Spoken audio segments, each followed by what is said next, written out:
Good morning and welcome to the 2021 Virtual Capital Regions Partners presentation.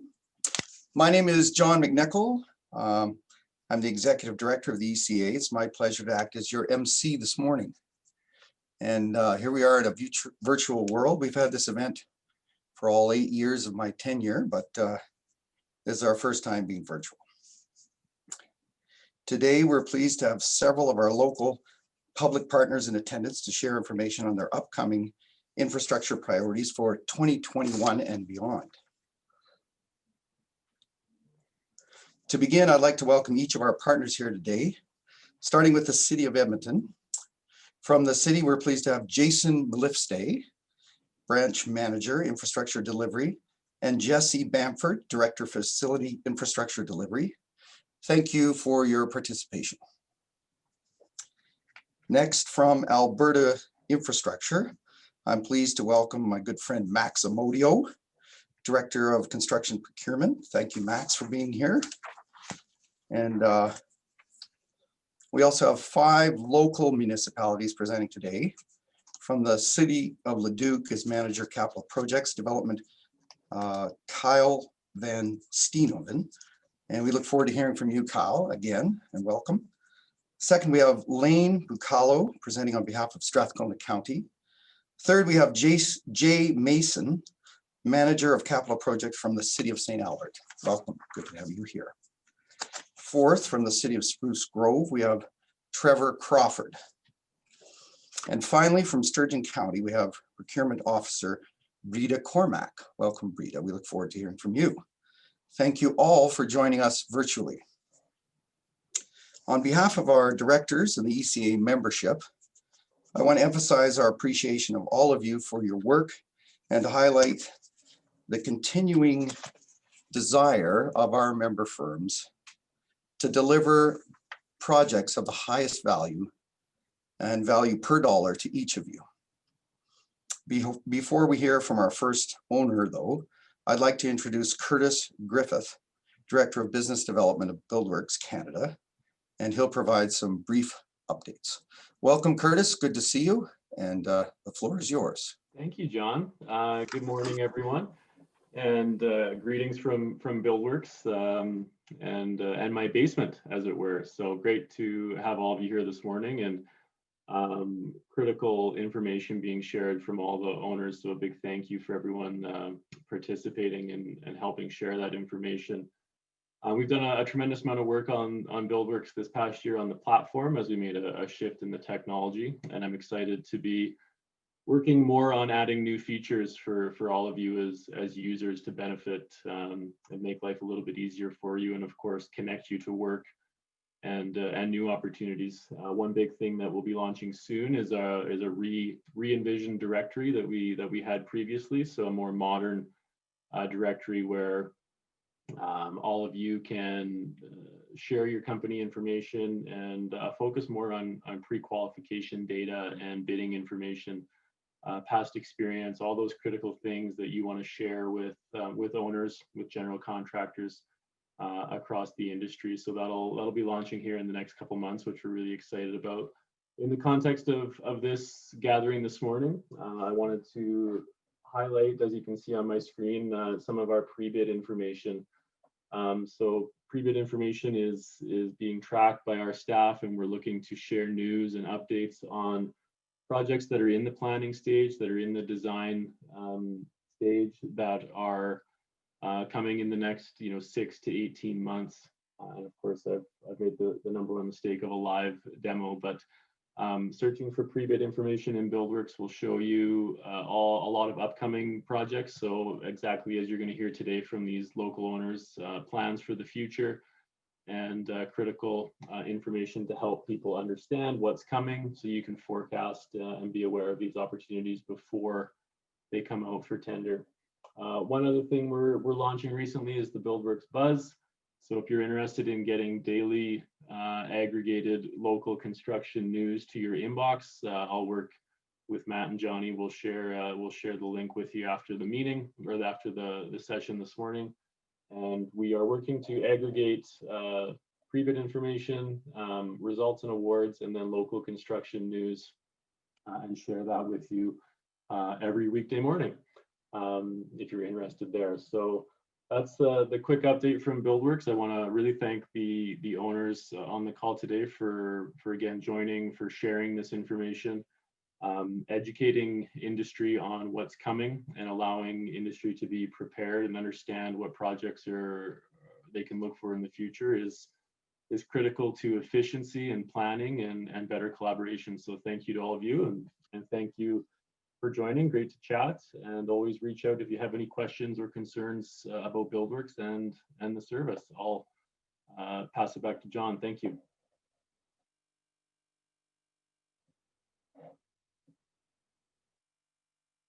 Oh, John, that's $10 in the fine jar.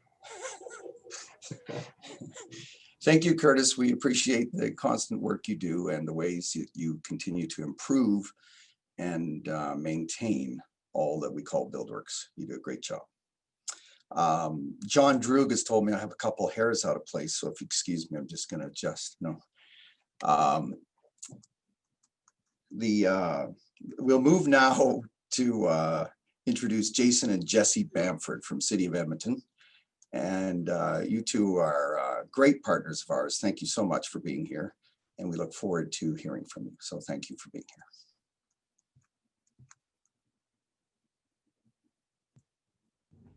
Great. Thank you, everybody. Thank you, Curtis. Thank you, John. Thanks for hosting this event.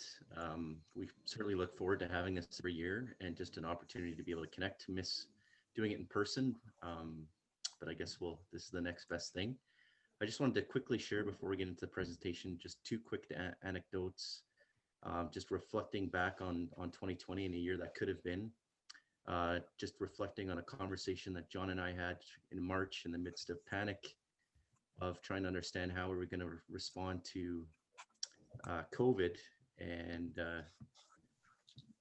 and looking at all the different scenarios around what the City of Edmonton's approach might be. And I remember very clearly, and I'm paraphrasing a little bit here, but John sharing how this industry understands safety. It's embedded in the DNA of this group, and how you've worked with safety for 2 decades. And I think that was really important for us to understand and remind ourselves about when we were trying to decide whether or not we would continue to advance work and keep our tenders moving.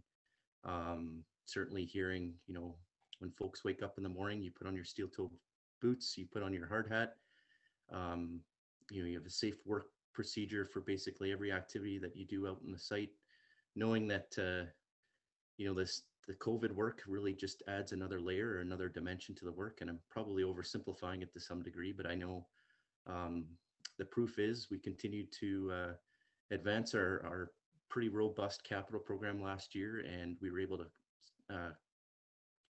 successfully together accomplish a lot. So I just wanted to make note of that and send out a note of appreciation for all that. So looking back on 2020, turning my attention to 2021, I think one of the things I wanted to be able to highlight is, and there's lots of work happening at the city, but I think one of the things that we're particularly interested in this year is some of the work we're doing to advance our affordable housing or supportive housing initiatives at the city. And it's just recognizing there is a national housing program of which the City of Edmonton is a part of that. And we're just really looking forward to seeing how we can leverage some of our local expertise, not just to support some of our own City of Edmonton initiatives, but looking at how our local industry has great experience in working in kind of modular construction, and seeing how some of that both expertise and capacity could be leveraged, not just for our work, but how we can support other cities and municipalities across Canada, and being able to take the lessons and experience that we have on an industrial scale and applying those in some respects to kind of a more residential or commercial scale. So with that, I'll turn things over to Jesse. As John already shared, he is our Director of Facility Infrastructure Delivery, and he'll be providing a presentation with some of the more interesting details about the work that's happening at the city. Perfect. Thank you, Jason, and good morning. I'd also like to start off with a big thank you to all of our partners, to say 2020 was a challenging year, is an understatement. I'd also like to thank this Edmonton Construction Association for continuing to put these networking opportunities on. However, I do have to say I am missing the clinking of the cutlery and the chatter in the background. And I'm looking forward to the days where we can all do this in person again. My name is Jesse Bamford. I'm the Director for Facility Infrastructure Delivery, and I have the privilege of presenting the remaining capital, develop, and delivery slides for the City of Edmonton. The following slides have been broken into asset types with contact information should you have any further questions on the content or how you can get involved. The asset types we have are in this slide are broken into facilities, transportation, open spaces, neighborhoods, and LRT, where we provide a high-level rear-view mirror, a look at the achievements in 2020 and opportunities looking into 2021 and beyond. We also have a couple of slides to give an update of what's happening at the Blatchford development and a couple of slides from our friends in procurement as it relates to vendor performance management and social procurement. I will apologize up front if you feel that I'm going too fast, as we only have 20 minutes to get through 8 different business areas. And if I talk really fast, I've timed that I can do it. However, each slide starts off with who you can contact should you want more information, and these slides will also be made available to the ECA for your use. The first asset type we'll go through is facilities. If you'd like more information as it relates to facilities, feel free to reach out either to myself or Shannon. So looking back at 2020 will be something all of us remember for many reasons. For facilities specific, we have a long list of great achievements that your involvement we've been able to develop and deliver on, as you see here in this slide. And some of these include the opening and in-service of the Kathleen Andrews Transit Garage, which was nominated for the Canadian Urban Transit Association. Stanley Milner Library, Welka Barns, Jasper Place Bowl, Queenie Planetarium, and the list just keeps on going. This slide is a snapshot of where the facility program is currently at the end of 2020. The number of projects at the current gates with the corresponding values, it continues to ebb and flow as we move through a gated system and budget cycles.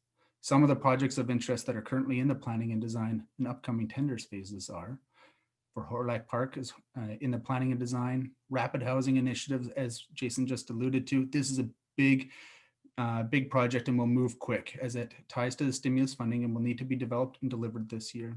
The Blatchford Sewer Heat Exchange, the Expo Center renewal. This is another really cool project as it will utilize IPD type of contracts. It's a first time use for the City of Edmonton. From a tendering side, there's about 25 projects currently in the queue in delivery with an anticipated value of $335 million. Some of noteworthy facility projects include the Civic Precinct Surface Renewal Phase 2. Again, high profile project right at the doorsteps of City Hall. The Expo Center renewal, this is the IPD tri-party agreement. And some of the key projects that may be an interest to you and keep your eye out for is the Edmonton Waste Management Center, the Ambleside Fuel Station, Peter Hemingway Leisure Center, and there's a massive list of renewal projects that we're looking to get out on the streets. So next up is the transportation asset. And if you have questions as it relates to transportation, please do not hesitate to reach out to either Sam or Natalie. And if you have questions specific to Yellowhead, please contact Chris Lima. So the Yellowhead Trail Freeway Conversion Program saw a significant milestone in 2020 with construction on the main corridor beginning with the East Widening Project, which included the widening of Yellowhead Trail westbound from North Saskatchewan River to 61st Street and the construction of 3 large dry ponds. Widening of the Yellowhead Trail eastbound and improvements at 50th Street Victoria Trail will be completed in 2021. In addition, all off-corridor improvements between 156th Street and St. Albert Trail are now complete and in service. Looking forward to 2021, preliminary design will start on the 66th Street overpass and St. Albert Trail to 97th Street projects. And as previously noted, construction will continue on the East Widening projects. Both projects will be tendered in Q1 2021, with construction anticipated to begin in construction of Q2 this year, with the estimated capital cost of each project in the range of 60 to 80 million. With your hard work and dedication, we're able to also deliver on 85 million of arterial roads and bridge projects. Some of these projects include Jasper Avenue Vision East, and as well as Imagine Jasper West. Both went through a successful completion of the first year of construction and opening over the winter period. Millwork pedestrian bridges as well as Duggan Bridge replacement kicked off in the late 2020. Another proud moment for us was the opening of Grote Bridge on November 1st on time and on budget. Also, portions of the Terwilliger Drive Expressway was awarded late 20 with construction continuing out through 2021. And there's other sections of this work expected to be put out in 2021. So looking into 2021, we're looking forward to another challenging and successful year of construction with our partners. We have a large program to deliver that includes arterial road rehabs, bridges, rural roads, network improvements, as well as carrying on a multi-year projects from 2020. We're relying on your commitment and hard work to deliver all these projects safely at the highest standards and quality. Next up is open space asset. Again, if you have any questions on the open space, please feel free to reach out to either Nicole or Suzanne. So this asset includes work that a lot of us seem to get out and enjoy even more so in 2020 through this pandemic. The open space asset includes work in our golf course trails, sports fields, playgrounds, and support to the community-led projects. At the end of 2020, we currently had close to 140 projects being developed and delivered at various stages. Some of the notable projects in 2021 or 2020 include Louise McKinney Park Stair Design, the South Haven and Northern Lights Cemetery expansion. And for those who are interested in looking for upcoming opportunities as it relates to planning and design, this year includes projects such as Touch the Water Promenade, Kinitsu Park Phase 2, Centennial Plaza Renewal, Confederation District Park Renewal, and the list just keeps on going. In 2021, we'll also see about 50 projects coming out to the market with a combined value in the range of 80 million. Some of the noteworthy open space projects include Capilano and Hollywood parking lot renewals, Hermitage Park renewal, Gold Park, Wedgwood Ravine and Riverside Trail renewals, the Orchards new playground, Chappelle East School Park site, and so on. For the neighborhoods asset, both Ryan and Nicole would be happy to answer any questions that you have or how you can get involved. We saw roughly 145 million and 175 neighborhood projects completed. 2020 was a successful year and one of the highest workloads completed in the history of neighborhood renewal, all while happening through a pandemic.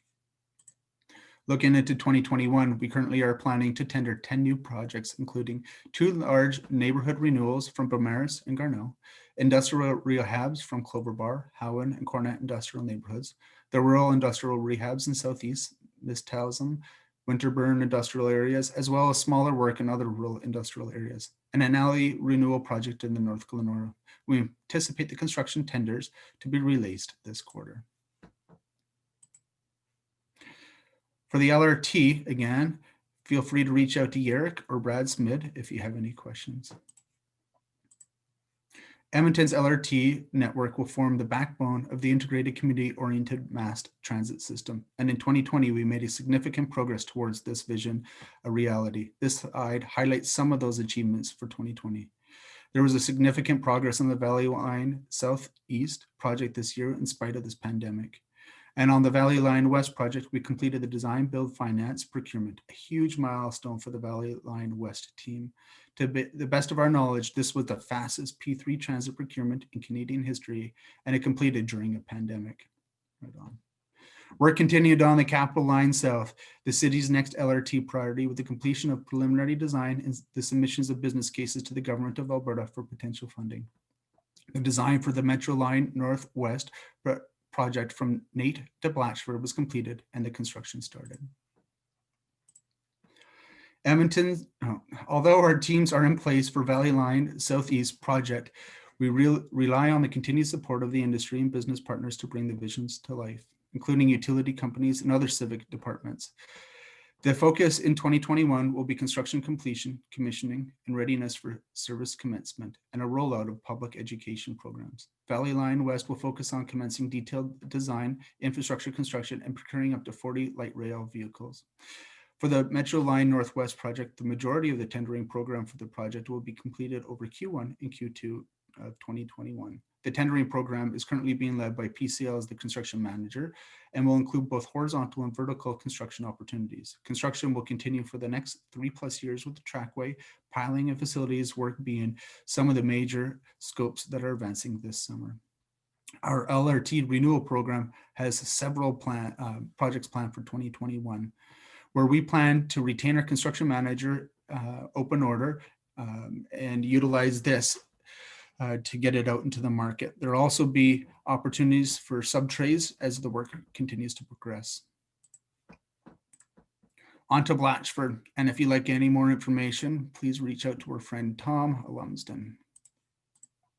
Located on the former municipal airport land, the redevelopment of the 536-acre site will demonstrate that it's possible to achieve a balance between social and environmental and economic sustainability. The Blatchford Redevelopment Office is leading the development of a new, centrally located community with a bold and exciting vision set out by City Council.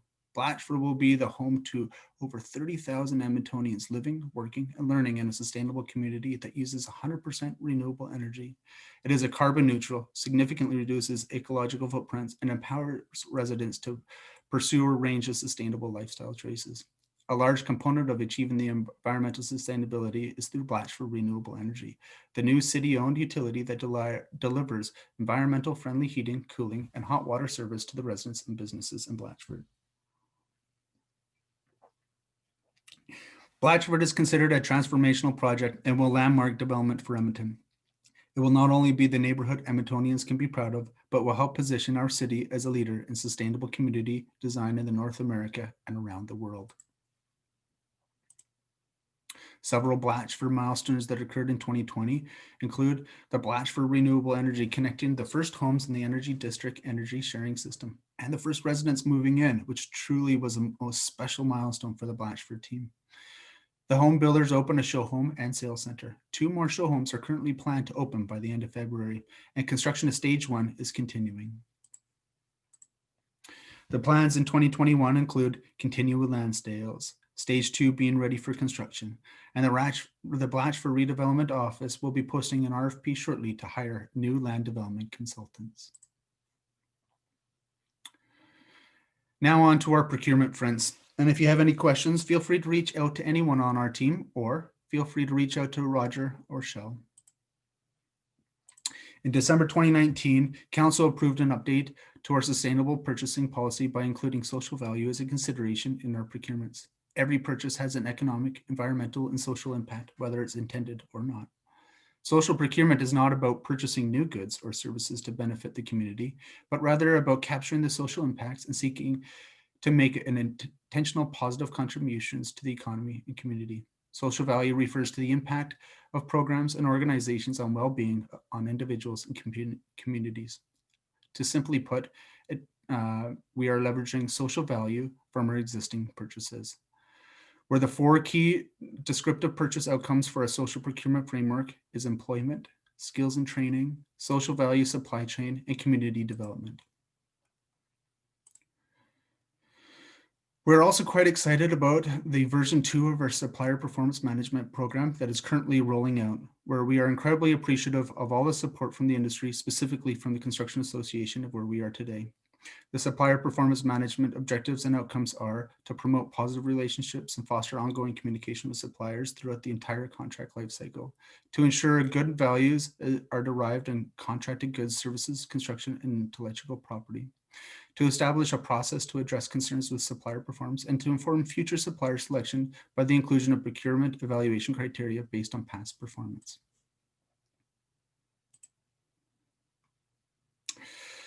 So the program contains 7 foundational elements, and the version 2 of our supplier performance program is now live, and you should be seeing these on our current and upcoming projects. Again, a big thank you to the ECA and the work that we did through the ECA Owners Forum in our joint effort in developing the foundations of this program and helping us solicit additional feedback throughout our industry. We hope that together this will continue to strengthen our industry.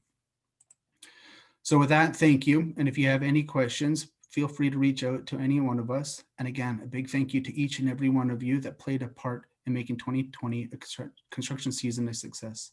We look forward to an equally challenging and rewarding 2021 season. Also, we'd like to thank the Construction Association for putting these on. And a big special thank you to our friend, John McNichol. Thank you for all that you have done.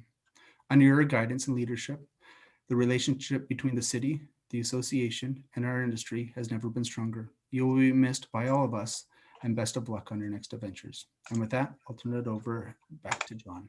Thank you.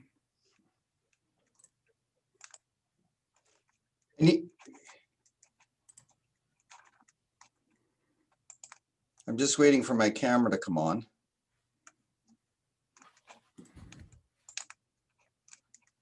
There we go. Thank you, Jesse, for all that. I'll start with the kind words at the end. If people are unaware, I will be pursuing new opportunities, and I've had a wonderful 8 years, and I'm very thankful for all the things that we've done together. So thank you.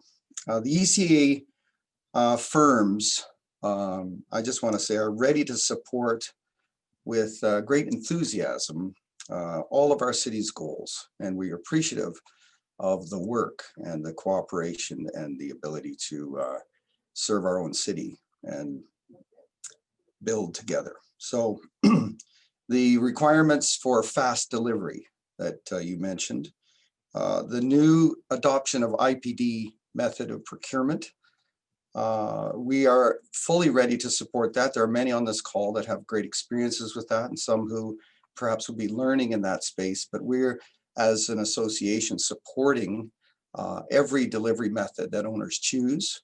But there are advantages to each, and there's times to choose each delivery method, and we support that and want to affirm the city in its diversification, if you like, of delivery methods. So that's awesome to hear about. Thank you. In regards to renewable energy and approach towards a net zero buildings and other things that are necessary for new building technologies and understanding approaches, our whole community is supportive of that as well. Very excited about that and all that's happening with Blatchford, etc. So thank you, Jesse, for all of that. I agree that we're in a great relationship, and perhaps it's never been better as well. I'd like to thank the city and all the staff for all the ways that we've engaged and the ways that the city people have been reasonable and sensible. And I just think things are going in very good directions, and we appreciate that that's not easy, and that there are challenges, but our working on those things together has been fruitful, and we're very thankful for that. So thank you, Jesse, to you personally, and to Jason Lipstay, who is in the background there somewhere. So all that said, we'll move on, and I'll introduce Max Amodio. Max, we appreciate you and your stable leadership and all that you contribute. So I'll just give the floor to you. Look forward to hearing from you. Welcome.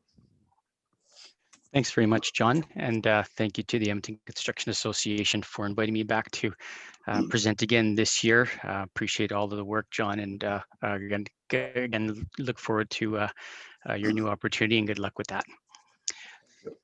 So with that, I'll move right into my presentation.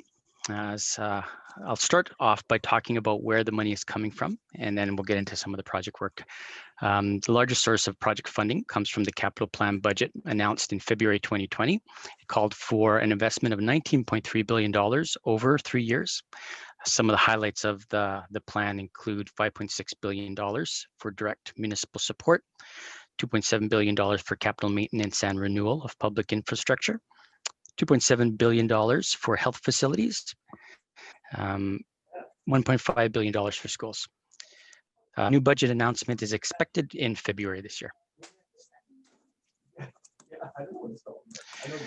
So in 2021, the mid-year fiscal update increased the $19.3 billion budget by $2.3 billion to $21.6 billion. That again was announced in November 2020. That increased spending by $8.4 billion. Our forecast, spending to $8.4 billion, an increase of $1.4 billion. Some of those spendings are expected to be seen in strategic economic stimulus projects, higher renewal grants, and accelerated capital maintenance and renewal projects. Another source of funds is the Investing in Canada Infrastructure Program. 65 projects were approved so far in 2021 for a total of $270 million. Since the program launched in 2018, Alberta has had 78 projects approved for a total of $2.945 billion. The federal government announced once COVID started to become a real issue that there was a resilience stream in which governments could reassign 10% of their total allocated funding from ISIP to other programs. So we were able to take 87.4 million of that and assign it to capital maintenance and infrastructure funding. Oops, sorry about that. And another announcement, of course, has been Alberta's recovery plan. Ongoing announcements throughout the year have included $10 billion worth of infrastructure spending announced as part of Alberta's recovery plan. Part of that includes $6.9 billion announced in capital budget 2020, $900 million for accelerated capital maintenance and renewal, $200 for strategic transportation infrastructure and water projects, $700 million in strategic infrastructure, and $500 million in municipal infrastructure. There's also that $1.5 billion for Keystone Pipeline that we hope to make use of. Alberta's COVID response. So throughout the pandemic, the government of Alberta has made several announcements. We've doubled the spending on capital maintenance and renewal from $937 million to $1.9 billion. We've committed an additional $500 million extra this year to respond to the public health crisis and to support frontline healthcare professional workers to keep Albertans safe. And this is also in addition to the $20.6 billion allocated to healthcare in budget 2020. So some of our projects that are coming up right now posted on APC, we have 3 projects. The Berks Provincial Building Remodeling is set to close February 2nd. The David Thompson Solution, that is a couple of school projects in one design build procurement. There's the Condor School and Leslieville School replacements in that bundle. And then there's the new Edmonton Hospital tender for construction of capital site works. Upcoming projects of interest to the Edmonton Construction Association are 4 additional design build school projects. They're identified there at the bottom, and we'll be issuing those out likely within the next month and a half.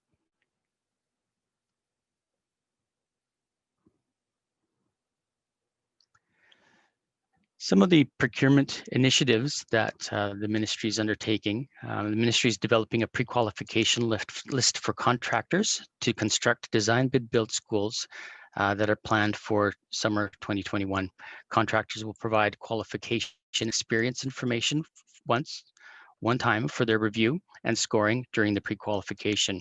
Those contractors that qualify will sign a master agreement, then be eligible to submit bids for upcoming schools, design bid build projects using a streamlined process where statements of work are issued and then contractors only provide pricing at that time. Ministry now accepts digitally sealed design documents authenticated by a third-party digital signature provider, placing the requirement for design professionals, to provide hard copy stamp seals on hard copy documents. Next thing that we're working on as well is we're looking at taking all of our template changes and that have been approved by Justice and incorporating them into an existing templates. So we've got a number of changes that occurred over the last few years. So current infrastructure templates are to be standardized, simplified, and include lessons learned. These will standardize existing documents, encouraging consistent and familiar documents for all vendors. Included within this is also an e-bond. We'll be introducing e-bonding as well, and that's expected over the next couple of months as well. We continue on also to streamline our technical design requirements. Technical Services has made a number of changes where their documents, I think clauses were removed from documents to replace outdated software requirements and outdated information with more current practices. An example is the removal of a requirement for glossy photos in order for consultants to prove their project was complete. So we've made I think that's a pretty important change. Now, one of the larger projects that we're working on, and it's very important to the government, is a government review of procurement and project delivery processes. Our ministry mandate letter was adjusted to add in a review of government procurement of all goods, services, and construction. The RFP was issued on Monday, January 18th, for a consultant to review the government procurement and project delivery processes. It closes February 16th, and we hope to have contract in place by March 1st, with the report being due July 30th. The scope is quite broad in that it includes Government of Alberta, ministries and stakeholders, including municipalities, post-secondary institutions, school jurisdictions, Alberta Health Services, and agencies, boards, and commissions. The review will consider opportunities around alternative structures, organization, and delivery to ensure efficient procurement of goods, services, and construction and project delivery. We'll also examine the potential to centralize procurement and project delivery to create a Crown corporation or contract out procurement services. So we are, as I said, we're in procurement for that right now. And as we get more information on this, we'll be happy to pass it on to our stakeholders here at the Edmonton Construction Association.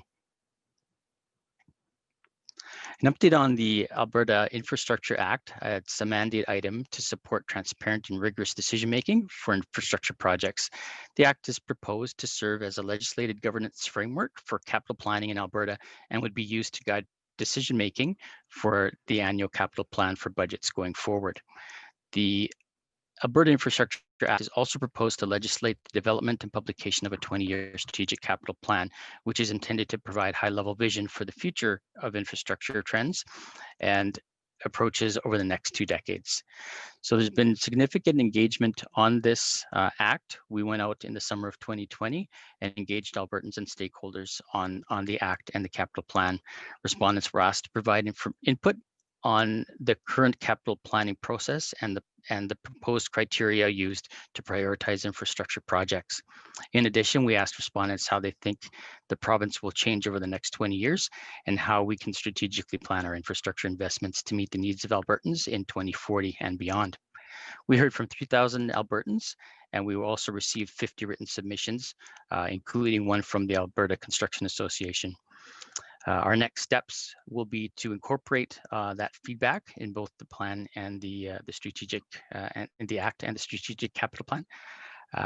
Work is underway to develop these, considering what we heard from Albertans through that engagement. The plan will be released following the passing of the act. Timing of this is not determined at this point as we continue to respond to the challenges posed by the pandemic and the economy. The vendor performance management program is a year old. In that period, we have issued out 178 contracts that were subject to the VPM.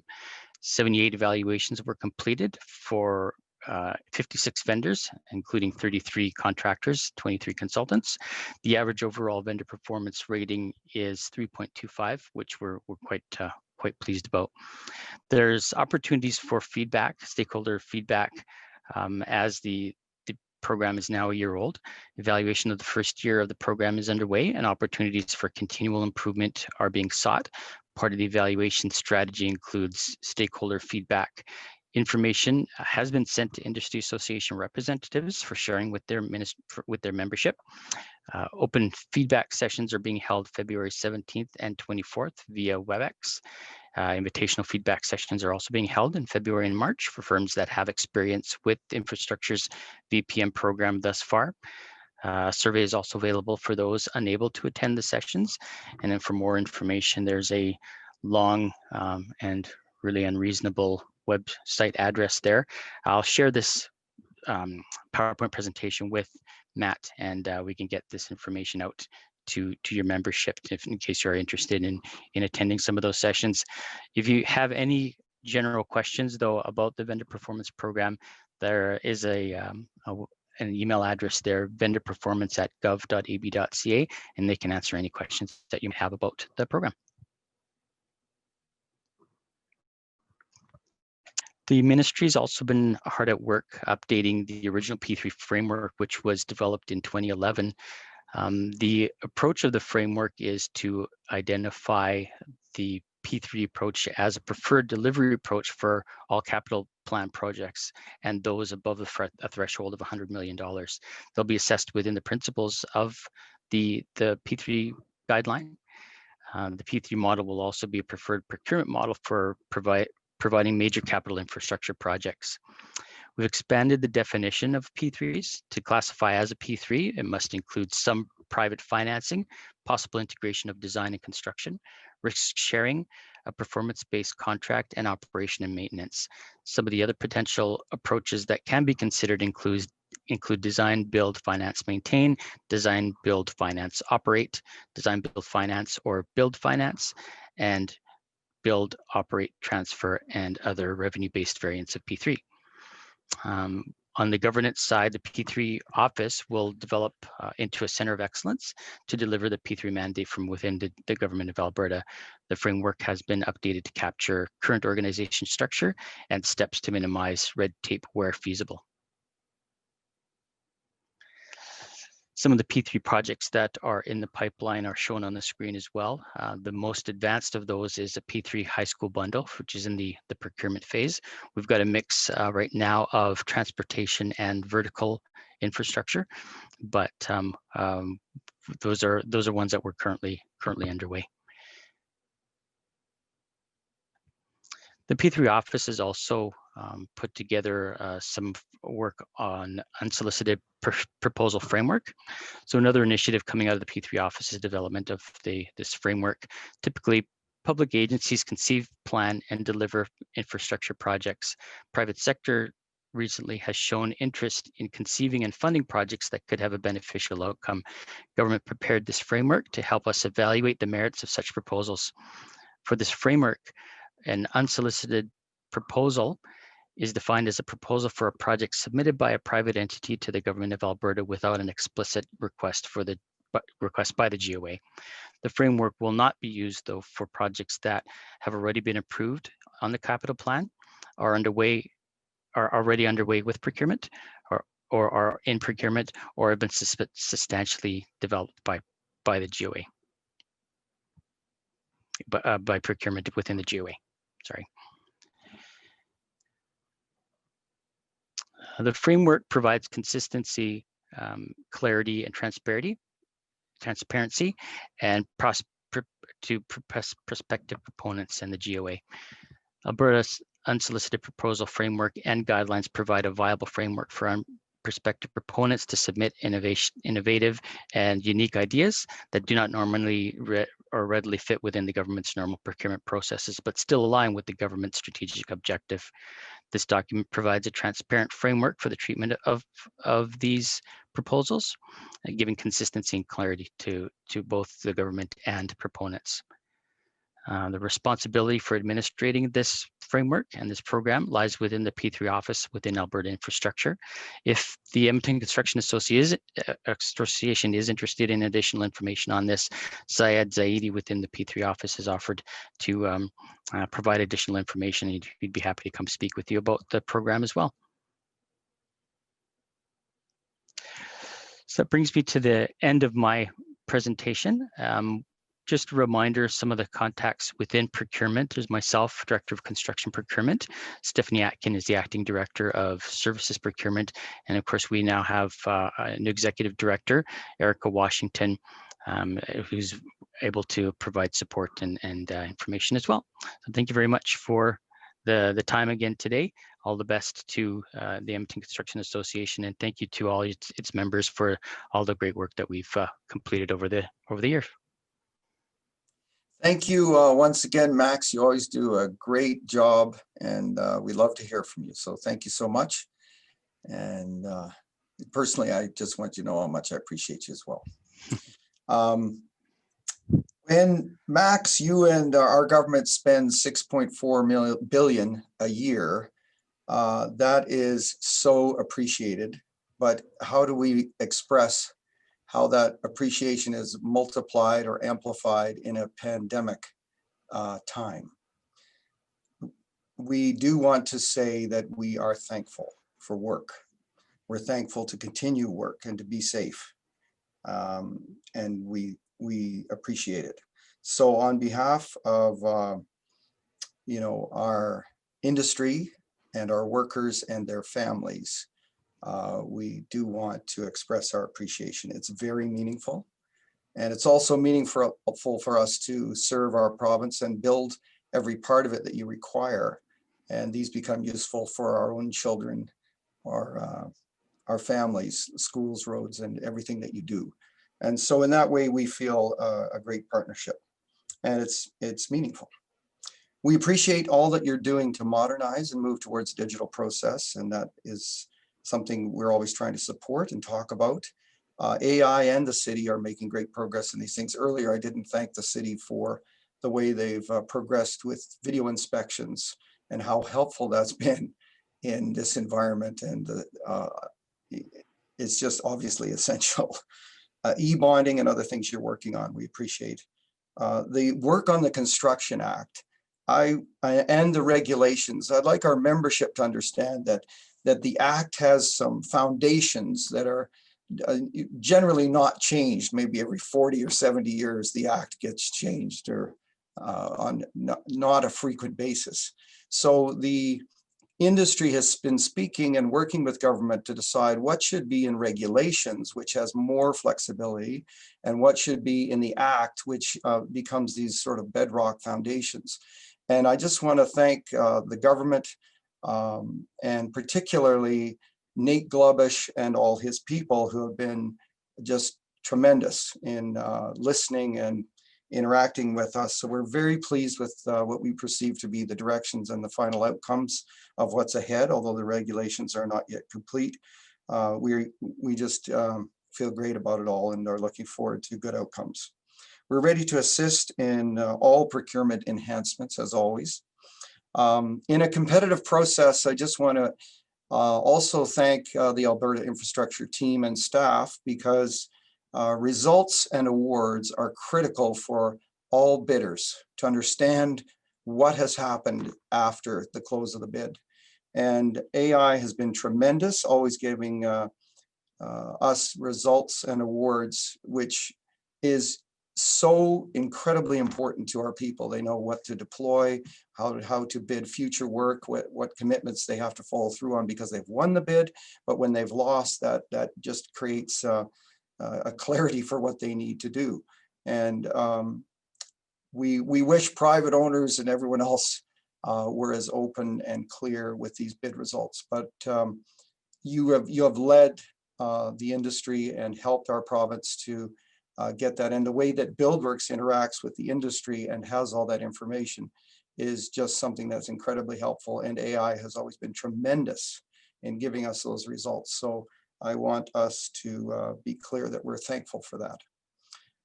We look forward to all that's ahead. And again, thank you, Max, and our government for continuing to build Alberta and finding ways to do that. We understand that you need new delivery models. Sometimes capital is only available with the P3. As you pursue whatever models are necessary and whatever procurement delivery you need, our industry will support our government and assist in every way we can and adjust as changes come. And our members are thankful for work. So thank you, Max, and we'll move on. Kyle Van Steenhoven is out there. He's from Leduc, and Kyle, always a pleasure to have you. Welcome back, and we look forward to hearing from you. And thank you for all the work you do to make construction continue and things that are happening there. So let's give you the mic. Thank you. Perfect. Thank you very much for having me at the ECA event again. And I want to mirror what everyone else has already said. It was a big thank you to the entire industry. Leduc also had a great 2020 in spite of COVID, very much on the back of all the hard work that this group and the construction community as a whole put in. So it's my pleasure today to give you guys a quick run through of our capital program for this year. It's a little larger for the city of Leduc than normal, thanks to some grants we received and some overlapping of some levy projects. And so I will jump right into it. One of the first projects we'll be tendering this year is Grant McEwen Boulevard widening. So this is about a 400-meter stretch of road, 500-meter stretch of road that we are twinning from a 2-lane rural to a 4-lane arterial road, 4-lane arterial urban roadway. This includes some noise attenuation fencing and a little bit of storm. We expect this project to be around the $3 million mark. Next up, we have our general capital roads program. So this program is a combination of overlays and reconstructs to the total of about $6 million. This will likely be split into 2 contracts, although there's still some debate happening on exactly how we split it. For the overlays for this project, it's approximately about 14,000 square meters of overlays, almost all residential, as it can be seen laying out here. For the reconstructs, there's about 21,000 square feet in total. This consists of 2 major areas. 2 of these reconstructs are adjacent to our high school and our junior high. So there is going to be some restraints and some timing requirements on them to mostly be done while school is out. So there's some considerations there. And then a large portion of full residential neighborhood reconstruction, where there'll have to be things like traffic accommodation and things planned out for all the residents that live in the neighborhood. So we'll see a combination of these, whether we break it out by overlay and reconstruct as 2 separates, we're not sure yet, but these will come out likely early March. Moving on to our grant roads program. So these are additional roads that we've managed to add into our program this year, thanks to some grants from the provincial government. These are 2 major road reconstructions for our collector roadways within the city to the tune of about 13,000 square meters, and this will be a single contract. Moving on to our lane renewal program. This one may get bundled with one of the other ones, depending on exactly how large it ends up being. Right now, we're assuming it will approximately be $750,000, and it is a combination of overlays and reconstructions with spot repairs, depending on the quality of the lane. From a utility standpoint, we have 1 contract coming out with 2 primary projects in it. The first of which is a sanitary line installation in our South Telford neighborhood, which can be seen on the picture left. And on the right, we are looking to install a custom vault that straddles 2 1,200 box culvert storm mains in our downtown core. This project will be fairly interesting as these box culverts support draining the storm for almost our entire downtown core. So there will likely be some off pumping or some interesting construction methodology needed to try to get this in place while these storm systems are still being used. As a random one-off project, we have to replace our retaining wall and do some grading and a parking lot paving at our Leduc operations building. We expect this one to be about $300,000. From our community development standpoint, we've got 3 projects coming out. The first one is our Leduc Skate Park rehabilitation. Our intent with this one is to deal with it kind of like a proposal where we're going to go out to the industry to come out and actually take a look at the skate park and propose solutions to how to remediate it, as there's not a very good way of designing this one. So we'll be relying very much on our concrete industry to tell us the best way to approach this. And the other 2 are mostly all paving multi-way type scenarios. The seating nodes are 13 either concrete or asphalt nodes being placed along our multi-way trail that goes around Telford Lake. And the multi-way link is just a few sections of multi-way throughout the city that are currently missing linkage. And then lastly, as I've been talking about this for the last few years, 655 interchange is still on the radar. Last fall, for anybody that was watching, the province did commit the $34 million towards this project, and we are still actively pursuing other layers of government for the remainder of the funding.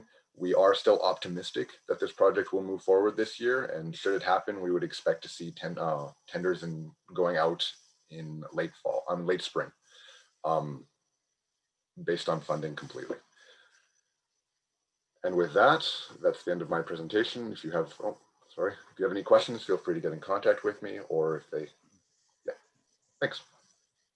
Kyle, thank you. Thank you for your work and for communicating with us today so clearly. We appreciate you and the work that the City of Leduc provide for our industry.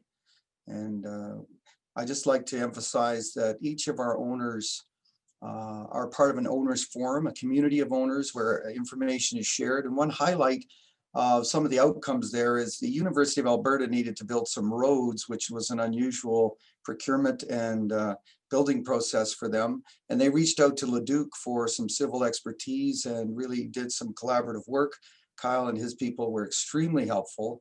And that's just one of the outcomes that is happening in that common space of ownership in the owners forum, where we're collaborating on vendor performance and project delivery and the things that are being learned in the entire community.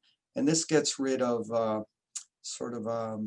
fragmented ownership and a fragmentation to all the approaches that happen. As we can unify in best practices, we create a more efficient and productive construction community.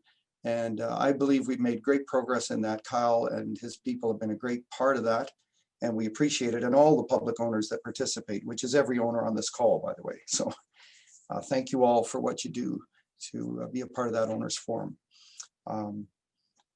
Thank you, Kyle. I'd like to now welcome Lane Pucalo. I hope I said that right, Lane, from Strathcona County. If you could provide your update, that would be great. But welcome, and the floor is yours. Thanks.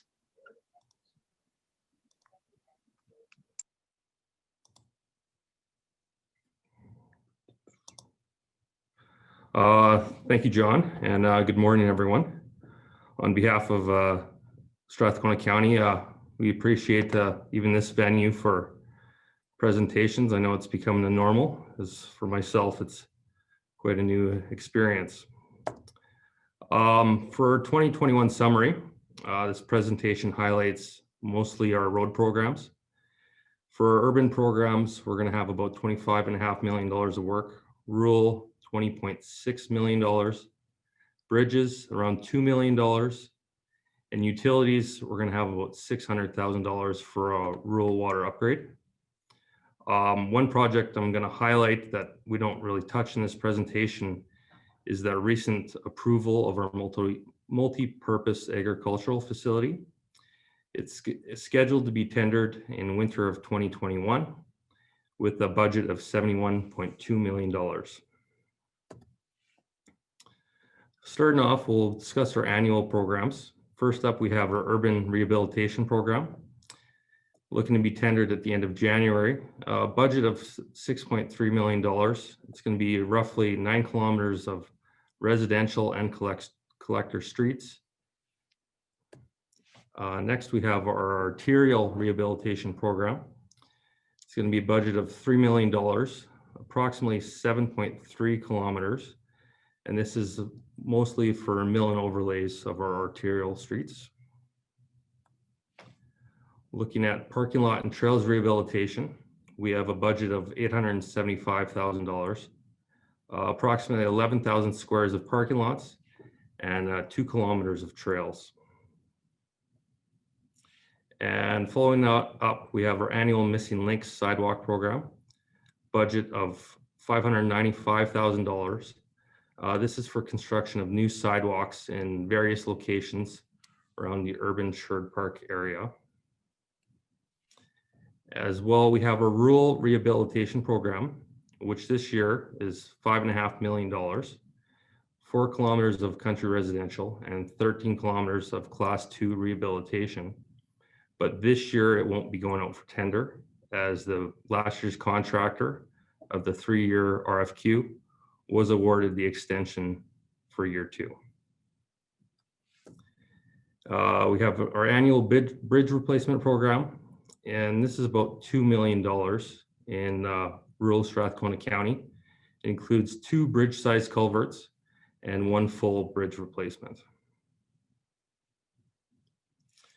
And our final annual program is our traffic signal intersection replacement program, tendering mid-April, late May, a budget of roughly $500,000. And this is for traffic signal upgrades, traffic cabinet replacements, and CCTV camera system expansion throughout urban Sherwood Park. Moving on to some of our specialty or upgrade programs here. We have our gravel road reconstruction program. It's going to be roughly $3 million. and this includes 21.4 kilometers of base stabilizing and gravel overlay. Looking at our Broadway roundabout. This is for new roundabout construction at Broadway Boulevard and Broadview Way. Includes new sidewalks and mill and fill with spot base repairs. Looking at a budget of about $1 million, tendering mid-February 2021. Next, we have our Bethel Way Phase 2. Budget amount is $2.3 million. This is for new road construction, continuing on from the traffic circle at Bison Way to Lakeland Drive.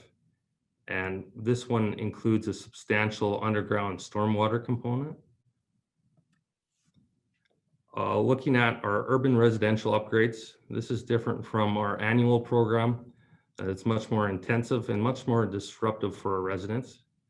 There's 3 kilometers of local roads that will need full reconstruction, as well as to address some serious drainage issues in the areas. This includes Glenmore Avenue, as well as Bonnyville Drive. Moving into the rural setting, we have Township Road 560 road improvements. This is just east of Shell Scotford off of Range Road 214. It includes 1.2 kilometers of road widening for about $4 million. Range Road 232, budget amount is about $2.2 million. It includes rural road widening and intersection improvements in the northern industrial area north of Sherwood Park. Range Road 210 widening is 8.4 kilometers of road widening from Highway 15 to Township 550 and includes 1 bridge culvert. This total price is $8.9 million.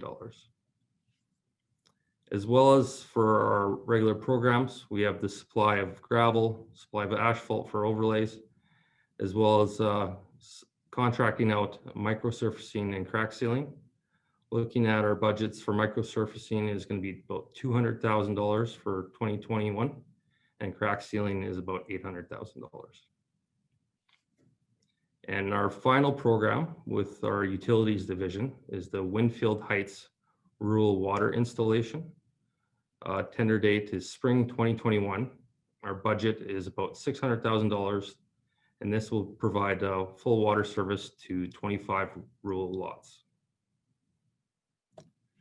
And just a little reminder here, for any construction activity that does take place in Strathcona County, we require a right-of-way construction activity permit to be submitted, and that's 10 days prior to any activity taking place. And that wraps up our presentation. If you have any further questions, feel free. Otherwise, at a later date, you can ask Gary Johnson, Corey Chartrand, Ryan Wilson, or Lisa Knorr for more details. Thank you, Lane. Great presentation. And I'd like to just say how pleased I am how well this whole thing is going, the way slides are being presented and each person is connecting to us. Other than my not unmuting myself, I think we've been almost flawless. So I'm very impressed. I'd like to thank my staff, particularly Johnny and Taylor, who are doing a great job in the background. Matt too, as always. We love all owners like you, Lane, who spend and build our industry. We're grateful for that. I always say that. I'd like to emphasize at this time that it is simple to understand that if you pictured a piece of land with nothing on it at all, and no GDP, nothing being generated that's of a financial nature, in investment, as you put in roads, buildings, and infrastructure, the GDP grows at a 3x factor. So that's why infrastructure is always considered an investment in our own economy, because when we build infrastructure, it gives the means, access, and ability for humans to generate economic activity which benefits us all. And so that's why infrastructure and investment is so powerful in its impact, and all that's happening in in Strathcona County and each area that we're talking about today all generates a strong future for Alberta. And I think that just needs to be constantly understood and reiterated. So we're thankful. I was also thinking how we all have friends in each of the communities that are participating today. And, you know, when you show a sidewalk, we know somebody who uses it. We know somebody who uses these roads. And we ourselves often visit each other's communities. And we know that. I don't live in Strathcona County, but I got lots of friends out there. So thank you. Thank you, Lane. Now I'd like to welcome Jay Mason. Jay is Manager of Capital Projects at the City of St. Albert. And Jay, we're so glad you're here and we look forward to hearing what you have to say. So it's all yours. And welcome. Thanks, John. I'll just load my presentation here. Should be good now. Thanks, everyone. Again, I'm Jay Mason, so I'm listed as the Manager of Capital Projects on this presentation. I've actually just accepted a new role with the city here and have transitioned already over the Christmas break. So I've moved over to Public Works and Transit as the director over here. So just to help transition, I decided to continue through with the presentations just to not stress out the engineering group. So you'll see at the very end of my presentation some contacts just as they're rehiring for my position, so you'll be able to get in touch with somebody. Well, welcome, Jay. We're glad you're here. Thank you very much.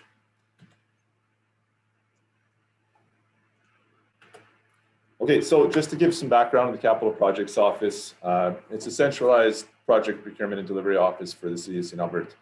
The projects that have a significant design, engineering, and/or construction components. So just to kind of clarify a little bit, we do have other capital projects that are delivered within the city. So you will see some probably that may come out of my current division or utilities, etc.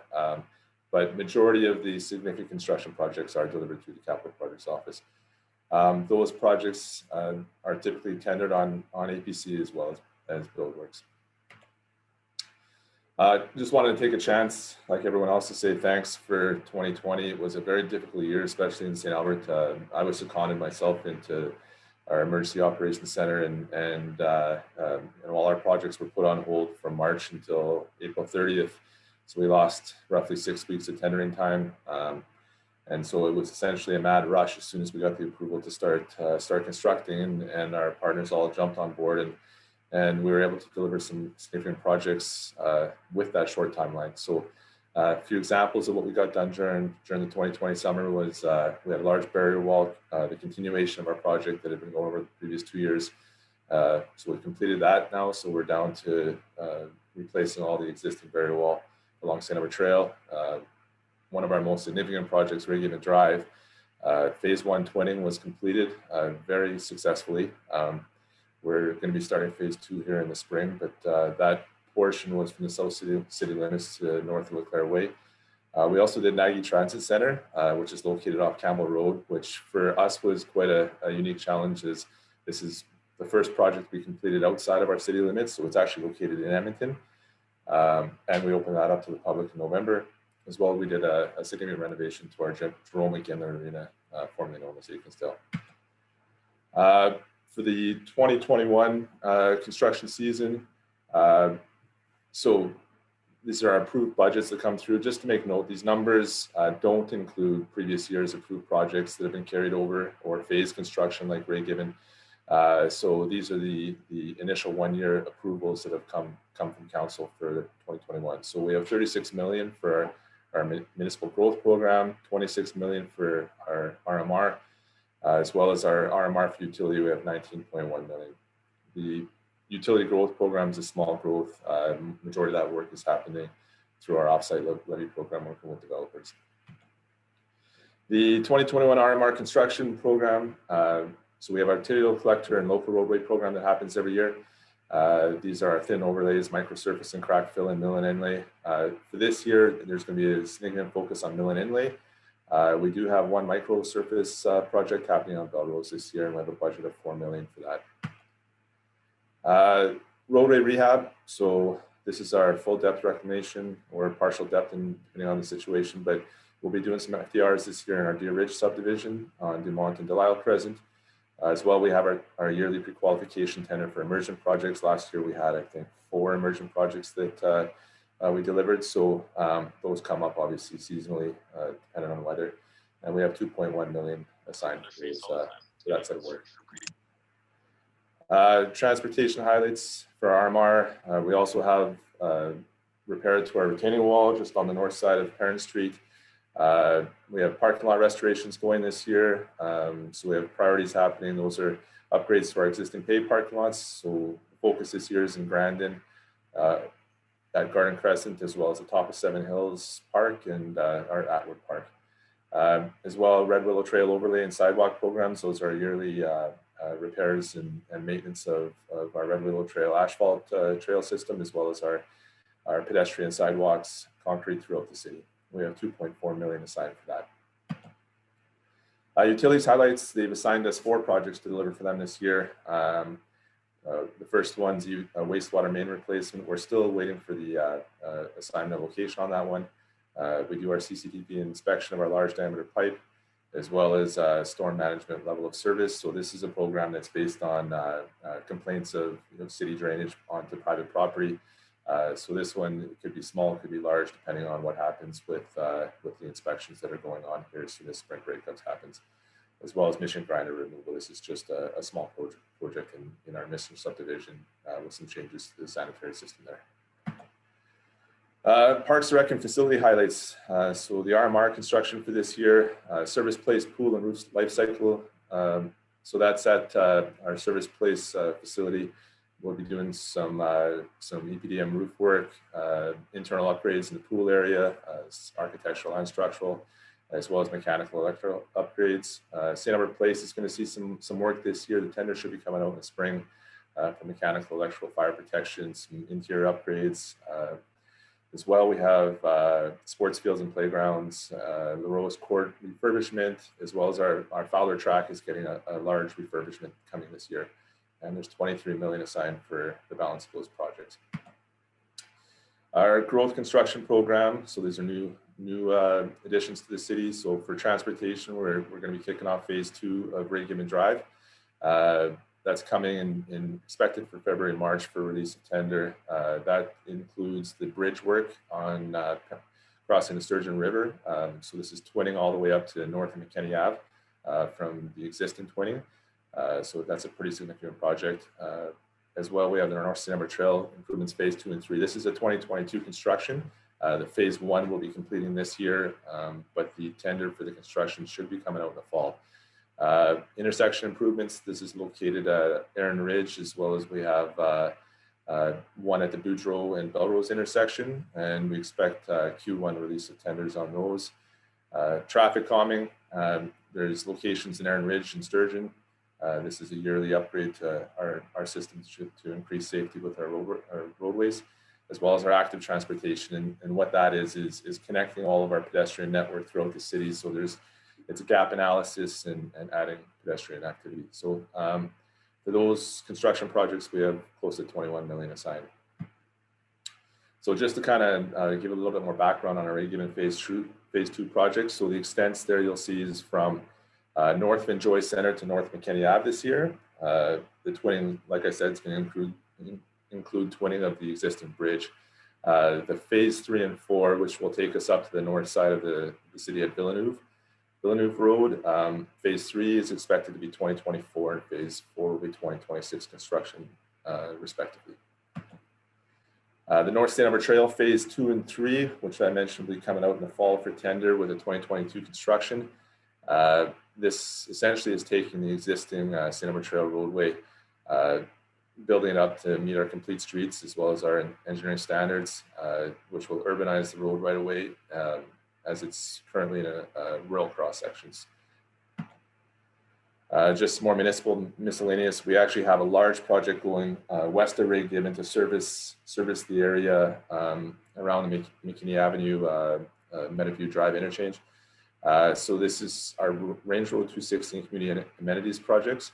I'll discuss those on the next slide, as well as our Red Willow Park construction. That'll be 2 slides from now, We also have neighborhood parks. So we have 2 new builds in Erin Ridge and Riverside subdivisions, as well as our Kingsmead Park, which is a large park that's going in Kingswood. It's in design right now, and we expect to have that tender release for construction early spring, as that one has to be completed prior to the end of 2021. For those construction projects, we have 30 million assigned currently. Just to kind of give you a background on that Range Road 260, which is known as Project 8 in our Community Amenities Program. So there are 2 separate projects to service west of Ray Gibbon. The Project 8, it's our NIT, North Interceptor Trunk. It involves the installation of a 1,200 millimeter sanitary sewer line along the CN right-of-way until our Township Road 548, then on to Range Road 260. And then from there, our community amenities site servicing, it involves the installation of 300 millimeter water line, 1350 millimeter storm line, 525 to 600 millimeter sanitary along Range Road 260, as well as a 350 millimeter water line along Township Road 540 with a connection to Norrell Terrace. Red Willow Park construction, that'll be coming out in Q1. This is a large park. It's a pretty significant project for the city. It's north of the Sturgeon River, just on the east side of Ray Gibbon Drive. So this is the initial phase of this construction project. You'll see picnic areas, multi-use trails, interpretive gathering areas, as well as more parks amenities. And that should be coming out, like I said, early, late Q1. Just to give you an update of some design work that's happening in the background. Some of these projects will be 2021, some 2022, depending on what type of work it is. But we talked about Kingsmead work and our park and active transportation previously, our roadway full depth reclamations, traffic calming. We also have some design happening for CN Meadowview. There's with our Heritage Park, as well as the new Riverside subdivision that's gone in there. Some realignment of the roadway coming off Mission Ave to where the rivers, our ball diamond complex is down at the bottom of the hill there. As well, transportation systems management. This is going to sort of realign future roadway networks within St. Albert as far as types of interchanges we install. So this is supporting our transportation group. And then finally, in Oakmont, there's a trail feasibility study that's happening this year that could lead to some additional work in 2022. And that's essentially looking at connecting the trailways that are in our Oakmont subdivision that have some significant reviews required just due to the slope stability and the way the river network meanders through there. So that's happening this summer as well. As I said earlier, I've moved positions, so I've put at the bottom here our direct engineering services line, where you can be connected to any of the project managers associated with the work. As well, we have on our website, you can ask questions that will be directed to the engineering department. And that wraps up my presentation. Thank you, Jay. Our members are very pleased and happy to serve and help St. Albert. And we're thankful for all the work you and your team provide, and your political entities too, in the way that they're building. So our appreciation is something we want to express. And great job, by the way. I also want to emphasize that the information we're getting today is what we refer to as pre-bid, project information prior to the opening of bids. And that's fairly clear, I think. And for public work, we're really strong. We have all that. We've been trying to enhance as a service of the LCAs across Alberta, not only all the accurate bid information and the plans and specs and tendering and site visits and all the information, addenda, et cetera, but also for all of you to be able to anticipate what work is coming up. We're trying to enhance the pre-bid information. So we're scouring all sources of data, including permitting and other things, to get all this information to our membership as fast as possible. And to support that, we're doing a daily news called the BuildWorks Buzz, which is really going to be helpful. And I'll have links to what you might want to look at, as well as relevant just construction only information, and it's divided up well. So you may want to join that, and we'd welcome that. But we also want you to know that in our pre-bid work, we get 200, currently we have 200 privately funded projects with information similar to what we're getting today from Jay and everyone here. So we'll move on, but I wanted people to know that. I'd like to welcome Trevor Crawford. He's the supervisor of capital projects from the city of Spruce Grove. And it's great to have you here. And I'll give the mic to you, Trevor. Welcome. Thank you for being here. Well, thank you very much, John. And I hope everyone can see my screen, that it has shared properly. Yes, yeah, you're looking great. Great, thank you, thank you. I'll start off. Going to sound a little bit like a broken record, like everybody else has said. A couple of things. Thank you to John and Matt and Johnny and the rest of the team at ECA for continuing this presentation with regional partners, and thank you for having us involved again this year. Certainly look forward to hopefully doing this in person a year from now. 2020 was an incredibly successful year for construction, for capital construction here at the city of Spruce Grove.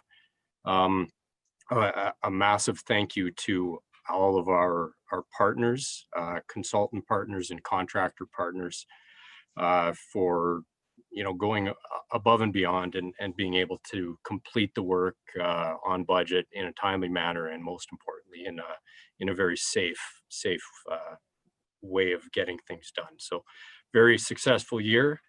Moving on to 2021, we actually have a very quite an aggressive program this year, and given the state of the economy and COVID and all of that, our council recognized the need to continue to grow in Spruce Grove and the need to rehab our existing infrastructure at the right time. So moving on here, sure I kind of don't need this slide in anymore. Spruce Grove is a big enough place that we don't need to tell you where it is.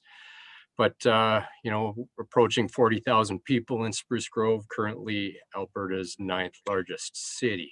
So moving on to work that we've got upcoming in 2021. In 2020, we put together a program of rehabilitation. Rehabilitation of our industrial roadways, including the water and sanitary sewers. So this is all south of Highway 16A between Century Road and Campsite Road in Spruce Grove. So this is year 2 of this program. This year it's the water main and sanitary repairs as required on South Avenue in Spruce Grove from. Sorry, Trevor, can I interrupt just quickly? Yeah. I'm not sure if you're sharing your screen. If you are, it's not coming across for us. So. Oh, 1 second, hang on. Thank you. I'm sorry to interrupt. No problem. But I just wanted to address that.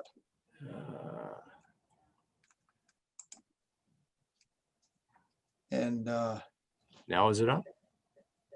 Yes, and thank you again. I apologize, no but good to get that Oh, fixed. Thank you. Okay, all good.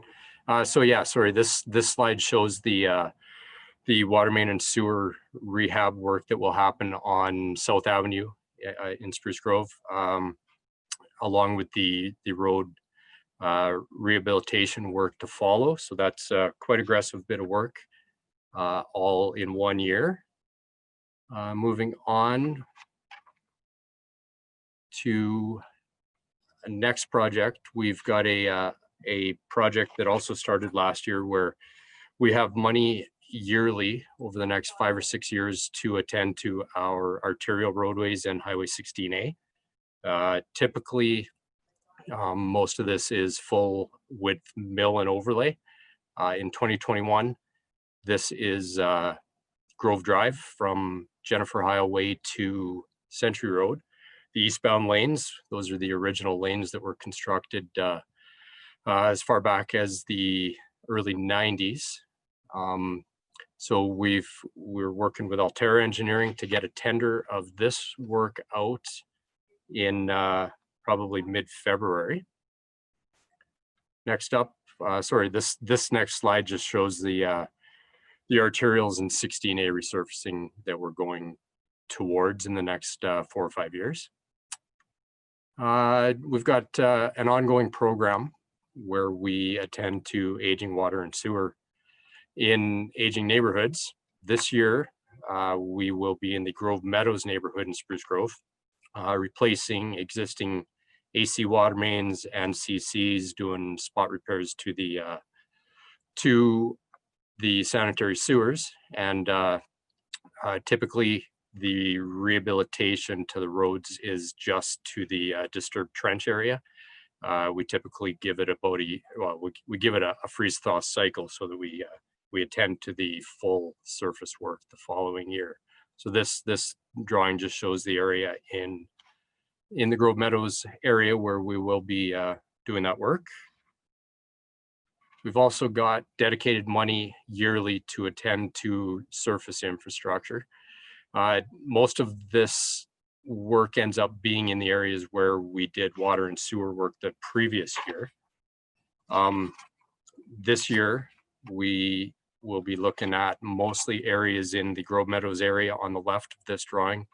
That's the areas we did water main in 2020, but it shows where we'll be doing some work there. And then on the right side of the screen is some likely some full depth reconstruction of some roads in the Aspen Glen neighborhood. This work we worked with Select Engineering on and expect to tender out on this work coming in mid-February. 2021, we start a new program. First of all, the reason for this program is that because we had been finding that the budget that we've had for our surface rehabilitation that we just looked at mostly covers work that was being done in the areas previously where water main was done. We were falling behind on some of our other areas where we've already got underground work that doesn't need attention, and the surface work was starting to suffer. So a $1 million project in 2021. There's money in this program for the next 5 or 6 years as well, similar funds to attend to other surface works where we don't need to do underground work extensively first. So this is in the Lakewood neighborhood of Spruce Grove, working with Altera Engineering to put this together. Again, tender expected sometime in February on this one. Nearing the end here, we've got some storm system upgrades in the industrial area in Spruce Grove. So this is south of Walmart and south of the CN rail. This one is primarily some storm culvert replacements, ditch improvements, and some new storm pipe in an existing drainage channel in this industrial area. So this one is just about ready to go out for tender already with ISL Engineering.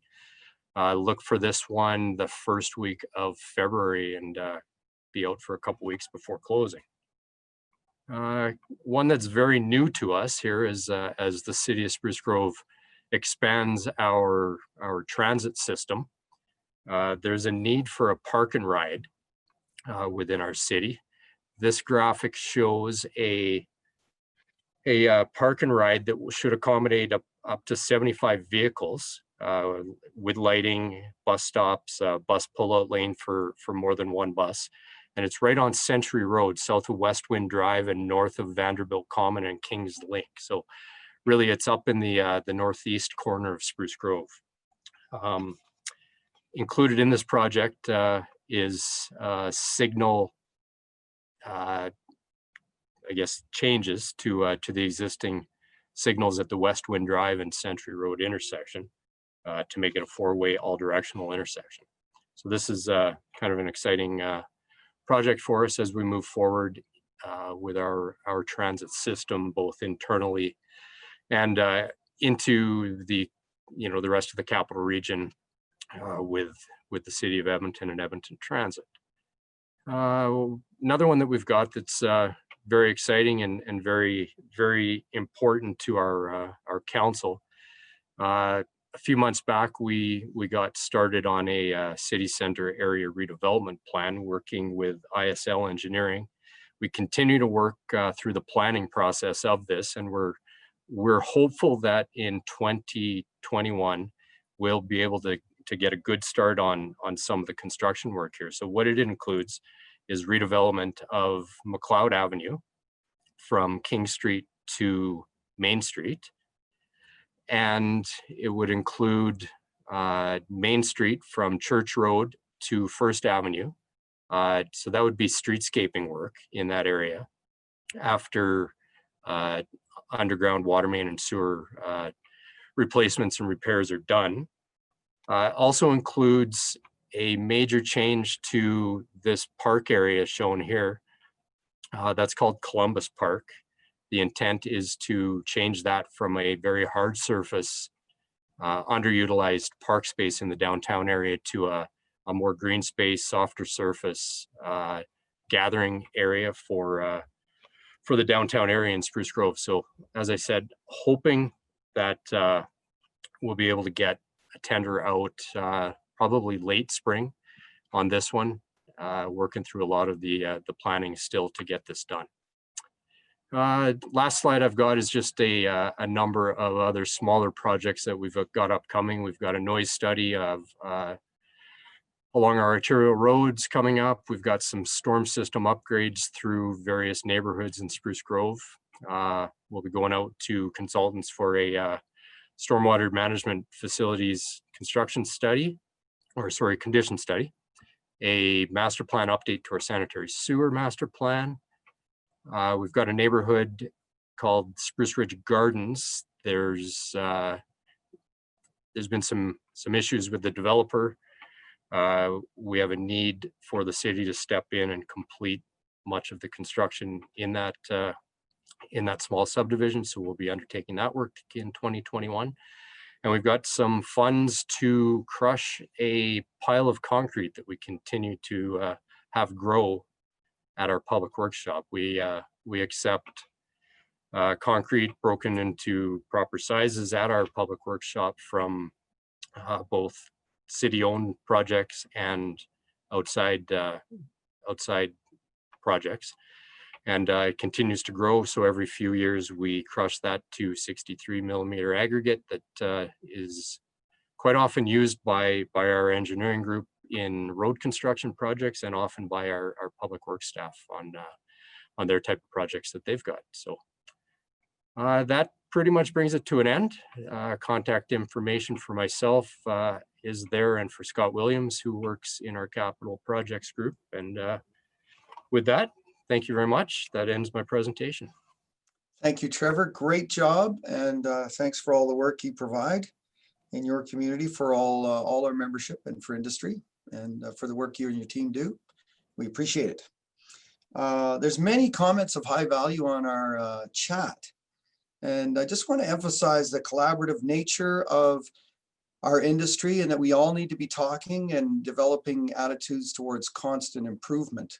I think there's a creative idea in our chat from one of our board members, Jason Collins, and he speaks of process performance management, and just that might provide great value to us all. And I think it's a great idea. And I'd just like to encourage all the owners to have some discussion about that. How could we evaluate also process management and do that together as industry and ownership? I think it's a great idea, and probably warrants further discussion. But there are many other great ideas of high value there. And I just want to commend your reading of our chat, and we'll also make that available in the package that's here at the end.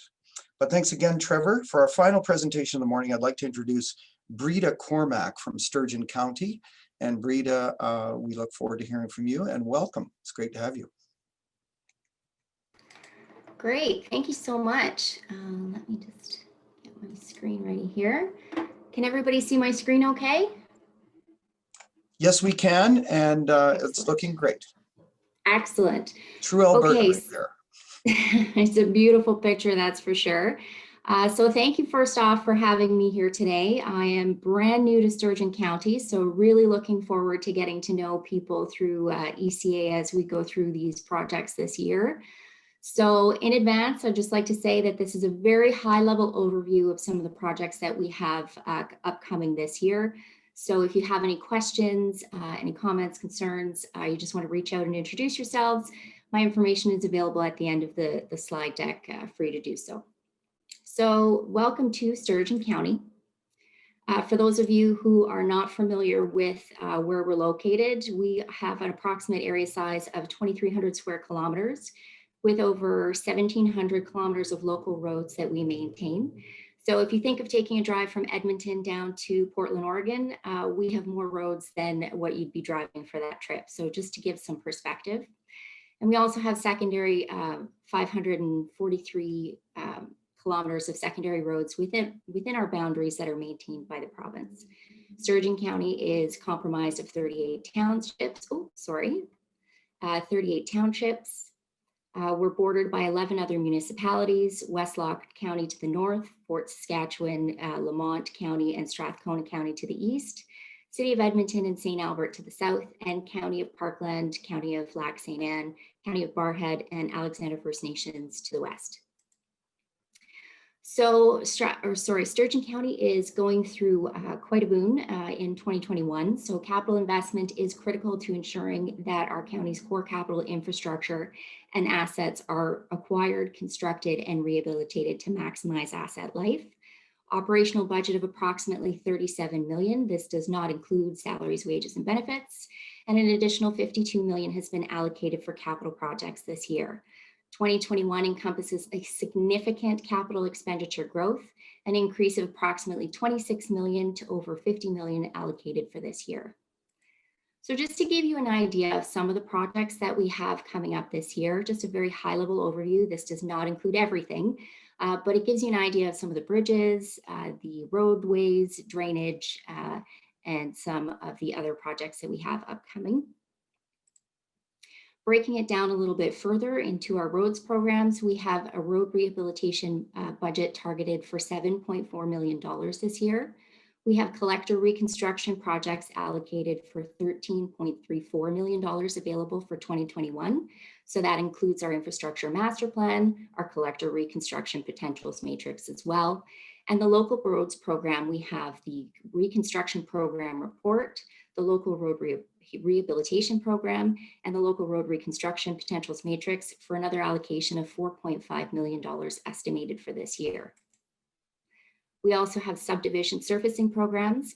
Targeted spend is $360,000 for this year, with project delivery scheduled for next year. Pavement preservation programs, a targeted spend of $2.75 million for this year, and that includes our pavement preservation program report, as well as the PPMIS software reports.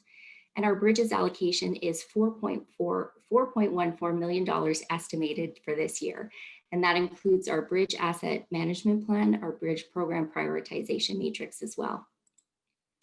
In drainage, we have an additional $4.95 million estimated in spend this year. We have our drainage master plan, our potentials matrix, as well as the operation drainage priorities list. For buildings and land, we have an additional $208,000 estimated for 2021. And for utility engineering services, we have an additional $4.73 million allocated in spend. Some really big projects that I wanted to bring attention to today are the information services projects with an estimated spend of $7.5 million. So that's our broadband initiatives and our LiDAR acquisition. We also have transportation and engineering services with an additional allocation of $5.4 million. And that's for our Heritage Industrial Park and Range Road 254 reconstruction, our Pine Sands division, and our Range Road 10 reconstruction engineering. We have an additional spend of $182.5 thousand for utility services in advanced metering infrastructure and the Manor Estates to LP sewer conversion. So just to give you an idea of where we're going, over the next 6 years, we have a planned spend of $211 million for our capital budgets. So this gives you an idea of where drainage, bridges, utility engineering structures, land improvements, subdivision, where we're going and how we're growing in the future. So if you have any questions on these programs or need additional breakdowns in areas that I've mentioned, please send your questions to me and I'll make sure I get some answers for you, as well as include you in the courtesy notifications for any RFPs that we have listed to go forward. So thank you very much for your time.